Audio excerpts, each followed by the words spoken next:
সুবার্তা সময়ের সাথে মানুষের পাশে। यहाँ पर उपस्थित मेरे सभी बहनों और भाइयों,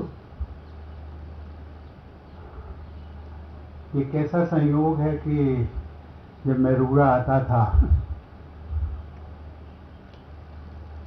तो रूड़ा स्टेशन का उपयोग बहुत कम होता था। कानपुर से अकबरपुर, अकबरपुर से ये जो नया पुल बन रहा है, मुझे देखकर प्रसन्नता हुई। समय लग रहा है, लेकिन मैं चाहूँगा कि जितनी जल्दी से बन सके तो अच्छा है। रेलवे बना रही ना, हमारे रेलवे बोर्ड के चेयरमैन साहब भी साथ में हैं, इसीलिए मैंने ये बात उनके सामने भी रख दी। कोशिश करिए कि जितनी जल्दी, क्योंकि यहाँ पर इस पुल के इंतजार में जब गेट बंद होता था तो रेलवे की मजबूरी हम समझ सकते हैं। एक ट्रेन पास करेंगे, एक कानपुर से आ रही है, एक इटावा साइड से, उनको लगता था जितनी जल्दी से जल्दी हम ट्रेन पास करें। एक ट्रेन के लिए वो गेट बंद कर देते, लेकिन लगता था कि उस बीच में 4, 5, 6 ट्रेनें निकल जाती थी, तब उसके बाद में वो खोलते थे। और इसमें कभी कभी मैं अपनी बात बता रहा हूँ, और यही आप सब लोग भी उससे गुजर चुके हैं, 1-1 घंटे तक यहाँ पर इंतज़ार करते थे। बहुत अच्छी बात है। लेकिन आज मेरे साथ में मेरे मित्रों रेलवे बोर्ड के चेयरमैन हैं, सबसे बड़े अधिकारी। आज जब मैं सुबह चला सफदरजंग रेलवे स्टेशन से, रेल मंत्री भी आए थे, वो भी चाहते थे कि मैं साथ में चलूं, लेकिन मैंने उनको मना किया, आप मत चलिए, आपके अधिकारी ही जो हैं रेलवे बोर्ड के चेयरमैन शर्मा जी, वो हमारे साथ में चलेंगे, और भी अधिकारी हैं। तो जो कुछ वहाँ पर हमें जनता की ओर से कहना होगा वो मैं इनको कहूँगा, और ये लोग आप तक उस बात को पहुँचा देंगे। रूड़ा न मेरे लिए नया है, न आप सबके लिए, लेकिन प्रतीक्षा थी। आप सब लोग भी प्रतीक्षा कर रहे थे। आज भी कई लोग घंटों से प्रतीक्षा कर रहे होंगे, न केवल रूड़ा के बल्कि रूड़ा के आसपास के गांवों के, जिनको जानकारी मिली। और सही मायने में कुछ ऐसे परिवार हैं जो कि बरसों से प्रतीक्षा में थे कि पिछले 3.5-4 साल हो गए, और इस बीच में मेरा यहाँ आना नहीं हुआ। कानपुर तक आया, लगभग 5 बार आया, लेकिन कानपुर देहात नहीं आ पाया। और एक ऐसा संयोग बना, अभी भी नहीं बन पा रहा था, लेकिन रेल मंत्री जी ने हमें मदद की, और उन्होंने कहा कि मैं चाहूँगा कि आप जब कानपुर नगर या देहात जा रहे हैं, तो मैं चाहूँगा कि इस बीच में पिछले 5-6 वर्षों में रेलवे ने बहुत प्रगति की है, और मैं चाहूँगा कि आप उसको एक झलक जरूर देखें। मेरी भी इच्छा थी कि जो फ्रेट कॉरिडोर जिसकी चर्चा बहुत हो रही थी, आज मैंने देखा, बहुत अच्छा लगा। उसको कई जगह उन्होंने कई स्टेशन से छोड़ करके उसको बाईपास निकाल करके बनाया, और उसका क्या महत्व है वो शायद रूड़ा चौकी व्यापारिक स्थल है, तो मैं समझता हूँ कि व्यापारी गण इसके महत्व को अधिक समझते हैं। और भी सुविधाएं, लेकिन मैं चाहूँगा कि शर्मा जी की जितनी अधिक से अधिक सुविधाएं हमारे रेल यात्रियों को दे सके। विशेषकर बहुत सारी ट्रेनों को मैंने रुकवाने में मदद की थी, यहाँ ठहराव दिलवाया था, लेकिन वो महामारी के कारण बंद हो गई। मैं पुनः आपसे कहूँगा कि जैसे जैसे धीरे धीरे महामारी का प्रकोप कम होता है, तो वो जो ठहराव जिन ट्रेनों का पहले था, महामारी प्रारंभ होने के पहले, उन पर विशेष ध्यान दे करके उन सबको उनका ठहराव जो है रिस्टोर करने की व्यवस्था करें। आपके लोकप्रिय सांसद भोले सिंह जी पूर्व परिचित हैं, सबसे परिचित हैं, मेरे से भी परिचित हैं, वो लगे रहते हैं। और अच्छा है, आज मैं थोड़ी देर के लिए जैसे यहाँ रुका उसी प्रकार से झींझक भी रुका। लेकिन मैं प्रतीक्षा की बात कर रहा था। सही मायने में प्रतीक्षा अपने घर पहुंचने की। ये कानपुर देहात मेरा घर है। भले परौख में मेरी जन्मस्थली रही हो, लेकिन परौख हो, खानपुर में माध्यमिक शिक्षा पाई हो, झींझक में शिक्षा पाई हो, वहाँ से उस रास्ते से निकल करके रूरा और ये डेरापुर, अकबरपुर, ये होते हुए कानपुर, कानपुर से फिर दिल्ली पहुँच गया वकालत करने के लिए। वहाँ से फिर वापस आ गया, घाटमपुर का लोकसभा भी चुनाव भी लड़ लिया, फिर राज्यसभा पहुँच गया और ये क्रम चलता रहा। और उसके पश्चात धीरे धीरे पटना राजभवन पहुँच गया और पटना राजभवन से राष्ट्रपति भवन पहुँच गया।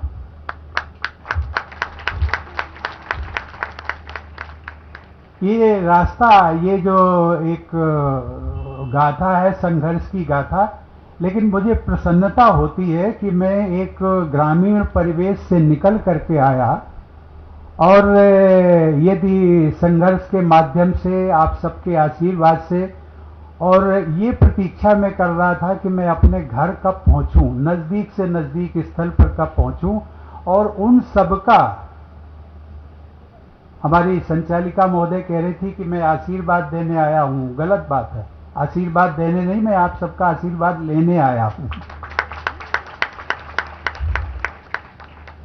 ये सचमुच मैं यहाँ से और राष्ट्रपति भवन तक पहुँच गया, वो सब कानपुर की धरती और यहाँ के रहने वाले आप सब लोग महानुभाव, शुभ चिंतक और जो हमारे वरिष्ठ जन हैं, आप सबके शुभकामनाओं और आशीर्वाद के कारण ही वहाँ पहुँचा हूँ। अन्यथा मैं कभी कभी सोचता हूँ कि उत्तर प्रदेश ने शायद 9 या 10 प्रधानमंत्री दे दिए, लेकिन राष्ट्रपति आज तक कोई नहीं बना। तो मैं अभी झींझक में कह रहा था कि ये उत्तर प्रदेश के लिए एक खुशखबरी है। मैं कहना नहीं चाहता था, लेकिन मैं ये कहना चाहता था कि भाई राष्ट्रपति भवन के का जाने का रास्ता भी जो है वो खुल गया है उत्तर प्रदेश के लोगों के लिए। अब कौन पहुंच सकता है, ये आप सबके कृतित्व पर निर्भर करता है। एक जिस महामारी से हम लोग अभी गुजरे और वो समाप्त नहीं हुई, मैं आप सब लोगों से अपील करूंगा। हम लोग मान करके चलते हैं कि मास्क लगाना ठीक नहीं, ये तो सब हो गया। ना जाने कितने लोगों को हमने इस महामारी के दौरान खोया है, अपनों को खोया है। वो भी तो अपने हैं जिनको हम जानते नहीं, लेकिन इस क्षेत्र के निवासी रहे। उन सबके प्रति मैं विनम्र श्रद्धांजलि अर्पित करता हूं। और मैं आप सब लोगों से अपील, 2 बातों के लिए अपील। ये जो तीसरी लहर की बात हो रही है, अनसर्टेनिटी है, कुछ नहीं कहा जा सकता। अभी आ रहा है कि बच्चों में ये एक प्रकोप और भी जल्दी आ सकता है, लेकिन मास्क और सोशल डिस्टेंसिंग यहां पर है, यहां बना, लेकिन वहां नहीं है। मैं दिक्कत समझ सकता हूं, लेकिन प्रयास करिए, मास्क जरूर लगाइए। और सबसे बड़ी बात यह है कि vaccine, free vaccine for all, ये जो, उसके लिए मैं प्रधानमंत्री जी को धन्यवाद दूंगा कि उन्होंने ये पूरे देश के लोगों के लिए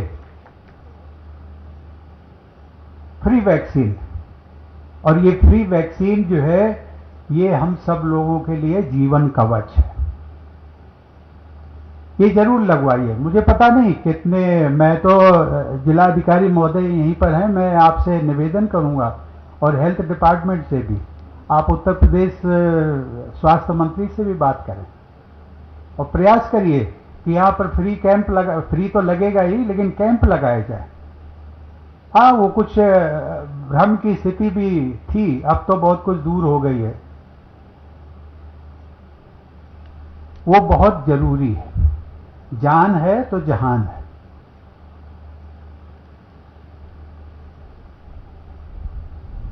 यहाँ पर बार बार आने की इच्छा होती है,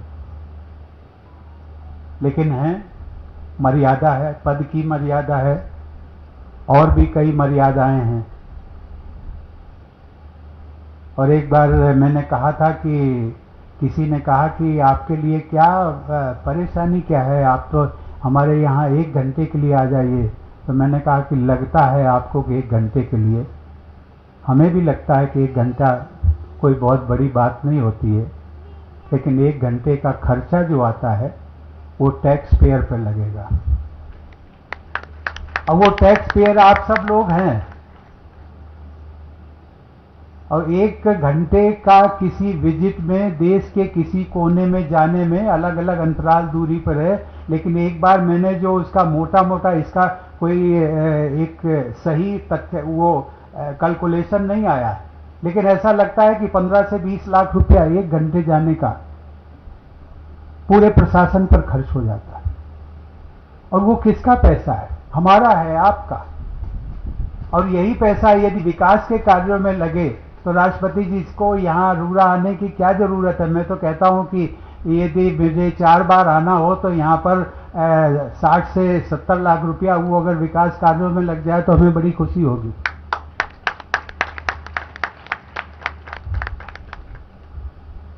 मेरा 27 तारीख को एक कार्यक्रम बना, अपने मैं गांव जन्मस्थली भी नहीं जा पाया, और उसी क्रम में ये कार्यक्रम बनाया। अब चूंकि मेरा भी कार्य क्षेत्र राजनीतिक दृष्टि से जब तक मैं था यहाँ पर तो पूरा कानपुर देहात था, और उस समय जो 4 विधानसभाएं कानपुर देहात की 4, रूरा, ये रसूलाबाद, अकबरपुर, रनिया, भोगनीपुर और सिकंदरा। और इस बार मैंने इसीलिए, मुझे संतोष इसलिए हो रहा है कि मैं ट्रेन से आया तो आज मेरी 2 विधानसभाएं पूरी हो गई रसूलाबाद और अकबरपुर, रनिया। और 27 तारीख को मेरी 2 विधानसभाएं सिकंदरा और भोगनीपुर, वो भी पूरी हो जाएंगी। तो मुझे संतोष होगा कि मैं कानपुर देहात हो आया। बातें तो आप सबसे बहुत करनी है, समय की मर्यादा, लेकिन हमारे और आपके बीच में कोई अंतर नहीं है। आप भी नागरिक, मैं भी नागरिक। केवल अंतर ये है कि मुझे संविधान के तहत प्रथम नागरिक कह दिया, और कोई अंतर नहीं। तो जब नागरिक हम दोनों हैं तो हम दोनों के अधिकार भी हैं, कर्तव्य भी हैं। हम सब लोगों का ध्यान, कुछ राजनैतिक चेतना या प्रबोधन इतना अधिक हो गया है कि हम लोगों का ध्यान अधिकारों की ओर बहुत चला जाता है, अपने दायित्व और जिम्मेदारियों पर नहीं जाता है। उसका मैंने अभी झिझक में विशेष उल्लेख किया था, उस पर भी हम ध्यान दें। जिन भारतीय सांस्कृतिक और मानवीय मूल्यों को आधार मान करके जो हमारी परंपराएं चल रही हैं, उनको हम धीरे धीरे बिसराते जा रहे हैं। लोग कहते हैं कि पुरानी पीढ़ी जो थी वो ज़्यादा सुखी थी, ये पीढ़ी जो है वो उतनी सुखी नहीं है। क्यों? अभी तो सड़कें ज़्यादा हैं, सबके मकान अधिक से अधिक लोगों के पक्के बन रहे हैं, पानी भी है, बिजली भी है, सब कुछ है, पहले से अधिक सुविधाएं हैं, शिक्षा की सुविधाएं हैं। पहले तो लोगों को, बच्चों को, मेरे जैसे लोगों को जाना पड़ता था 6-6 किलोमीटर दूरी पैदल, लेकिन अभी तो गांव में विद्यालय हैं। ये सब होते हुए भी फिर भी क्यों ऐसा? वो इसलिए क्योंकि हमारी जो एक वसुधैव कुटुंबकम की जो सोच थी मानवीय मूल्यों पर आधारित, उसको धीरे धीरे उसमें जो गिरावट आई है, उसमें सभी क्षेत्रों में गिरावट है। मैं उसके लिए कोई एक विशेष क्षेत्र की बात नहीं करूंगा, लेकिन ये सोच से जो आधुनिकता का जो एक आवरण पहन करके जो हम चले हैं, और उसकी जो एक ऑब्जेक्टिव, जिसको लोग कहते हैं कि यही ऑब्जेक्टिव है, और वो क्या है? To become rich overnight. ये सबसे बड़ी बाधा है, और इस बाधा ने इतनी रुकावट कर दी है कि हमारे पड़ोसी के साथ संबंध नहीं है, बेटे और आपका पिता के साथ संबंध नहीं है, पति पत्नी के साथ में जो व्यवहारिक संबंध होने चाहिए उनमें गिरावट आ रही है। कहीं ना कहीं एक इस प्रकार का कि स्वार्थपरता की झलक हमें ज्यादा दिख रही है। हर चीज, यदि मैं इनके पास जा रहा हूं, ये आ रहे हैं, तो मुझे क्या इनसे, मुझे इनसे क्या मिलेगा? ये जो सोच है, ये सोच हमारी जो परंपरा थी वसुधैव कुटुंबकम और भारतीय संस्कृति पर आधारित जो मानवीय मूल्यों की, उसमें कमी आ रही। ये उसका प्रमुख कारण ये। कहीं ना कहीं इस पर हमें पुनः, आप सब लोग प्रबुद्ध व्यक्ति हैं और कानपुर देहात का जब लोग कहते हैं ना मुझे प्रबुद्ध कहते हैं, तो मुझे खुशी होती है कि मेरा कानपुर देहात के सभी लोग प्रबुद्ध हैं। और प्रबुद्ध के नाते वो, इसको मैं एक लाइन में और बता दूं, सेंट्रल यूनिवर्सिटीज और जो national institutes of educational institutes of national importance, वो लगभग 150 हैं। उसका राष्ट्रपति विजिटर होता है। विजिटर मीन्स जिसको कुलाधिपति या हेड कहते हैं। तो जब मैं उनमें जाता हूं कभी कन्वोकेशन के दौरान, तो वो मुझे प्रबुद्ध कहते, तो मुझे याद आती है कि मैं जिस बैकग्राउंड से आया हूं, मैं कानपुर देहात से आया हूं, तो मैं प्रबुद्ध कैसे हो गया? यदि मेरे परिवार वाले, मेरे क्षेत्र वाले वो प्रबुद्ध नहीं है, तो मैं समझता हूं कि मेरे कानपुर के सभी लोग प्रबुद्ध हैं।